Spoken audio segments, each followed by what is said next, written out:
waxaan halkan aanurta marka horeysa waxaan ugu celinayaa guryaha gaarka mar walba warka laga diro halkan warka uu ka tibiyo Muuse Xuseen oo wariye caalam aad looga yaqaano iyo TV-ga Royal TV oo isaguna aad iyo aad si qiimo yaqaan leh warka uu soo gudbiya warar dheelitiran oo aad iyo aad ummadda ugu diirsato aan aad ugu jecelahay waxaan aad ugu faraxsanahay dardarta uu la soo galay maxaa ku shay TV-ga Royal TV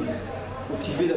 maanta aad iyo aad u qiimo badan oo ka soo gudbiyo wararka aad wanaagsan ee bulshada Soomaaliyeed aad ugu diirsatay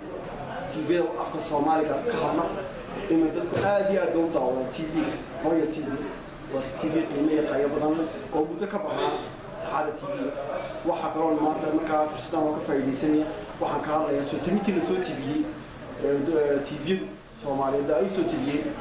maxaa ku sheegay 26 Juun iyo 27 Juun laba maalmood oo qiimo leh aad iyo aad wanaagsan oo haweenka Soomaaliyeed loogu ciiday Jamhuuriyadda Djibouti iyo 26 Juun maalintii xurmada qaatay Soomaaliland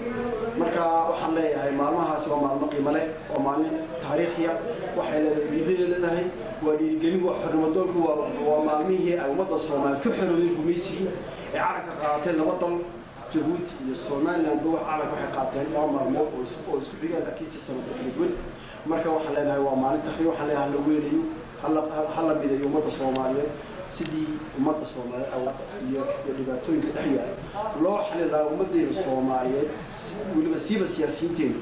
looga saaro turxaanta faraha badan ee ummadda Soomaaliyeed kala qaybinaysa marwalba xuduudu kala qaybinaya ee dhibta faraha badan marka anigu soo koobiya waxaan leeyahay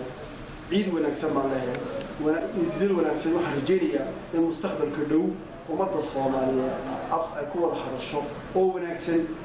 iyo isfahan qaali oo dhexmari doono maadaama ay madaqada geeska Afrika maanta isbedel weyn oo ka jiro gaar ahaan dalka Itoobiya la jiro oo isbedel weyn ka dhacay waxaan rajaynayaa insha Allah in dowladda Soomaaliya iyo hadalada Soomaaliland iyo Soomaaliya ay aad iyo aad u taami doonaan oo xana qaadi doonaan ummadda Soomaaliyeed mustaqbal wanaagsan oo yeelan lahayd. Assalaamu calaykum.